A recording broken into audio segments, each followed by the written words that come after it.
حضرت سیدہ زینب نے پوچھا امام حسین سے کہ سارے زمانے نے روکا ہے، ٹھیک ہے آپ حق پہ ہیں، یہ بھی سب نے کہا ہے آپ حق پہ ہیں، پر روکا بھی سب نے، آپ روکے کیوں نہیں؟ تو ابن کثیر اور ابن اسیر لکھتے ہیں کہ امام حسین رو پڑے، کہنے لگے بہن میں رک جاتا پر میں نے رات کو نانا مصطفیٰ کو خواب میں دیکھا ہے۔ تو حضور نے فرمایا حسین اگر آج یہ رواج پڑ گیا نا یزید جیسے لوگوں کا تو قیامت تک پڑا رہے گا، پھر لوگ کہیں گے کوئی نکلا نہیں تھا تو ہمیں بھی نکلنا، پھر لوگ ظالموں کے سامنے گردنیں جھکانے کے عادی ہو جائیں گے۔ میں کہتا رہتا ہوں، کہہ رہا ہوں، کربلا کی جنگ کفر اسلام کی جنگ نہیں، کفر اسلام کی جنگ نہیں کربلا کی، کیونکہ یزید تو بڑا پکا نمازی تھا، خطبہ دیتا تھا وہ تو۔ جب امام حسین رضی اللہ تعالیٰ عنہ نے کربلا کے میدان میں جمعے کا دن تھا تو یزید کے سامنے کو بات کرنی شروع کی، عمر بن سعد کے سامنے، تو عمر بن سعد کہنے لگا حسین زیادہ باتیں نہ کر، ہمارا جمعہ لیٹ ہو رہا ہے، جنگ کے لیے تیار ہو، فٹافٹ اہل بیت نبوت کو قتل کریں گے اور قتل کے بعد پھر نماز پڑھیں گے اور پھر کہیں گے اللہم صلی علی محمد وعلی آل محمد، اسی نماز میں پھر درود بھی پڑھیں گے۔ یہ کیسا مرتبہ ہے، کیسا انداز ہے، دوستی قاتل سے بھی مقتول سے یارانہ۔ امام حسین نے حر بن یزید امام حسین سے کہنے لگا مجھے حکم ہے آپ کو روکنے کا، آپ آگے نہیں جا سکتے۔ امام صاحب نے فرمایا وجہ زمین اللہ کی ہے، اس نے کہا آپ بیعت نہیں کر رہے، یزید کی حالات آپ کے حق میں درست نہیں ہے، آپ نہیں جائیں گے۔ امام روک گئے۔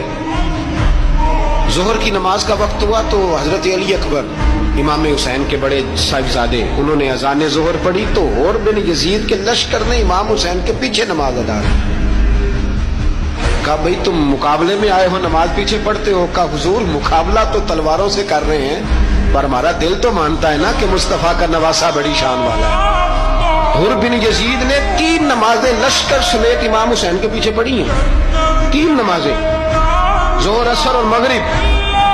پھر امام حسین کے سامنے شرائط پیش کی کہ آپ کو یہاں گھیر لیا گیا ہے، یہاں آپ بیعت کریں گے یہاں جنگ کریں گے، 2 ہی باتیں۔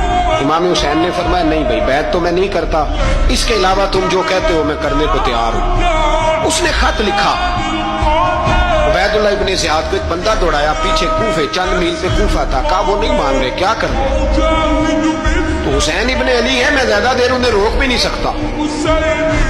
انہوں نے پیغام دیا حر بن یزید کو کہ کرنا کچھ بھی نہیں، ان کا پانی بند کر دو، بلیک میل کرو، کھانا پانی نہیں ملے گا، چھوٹے چھوٹے بچے ہیں خود ہی مان جائیں گے۔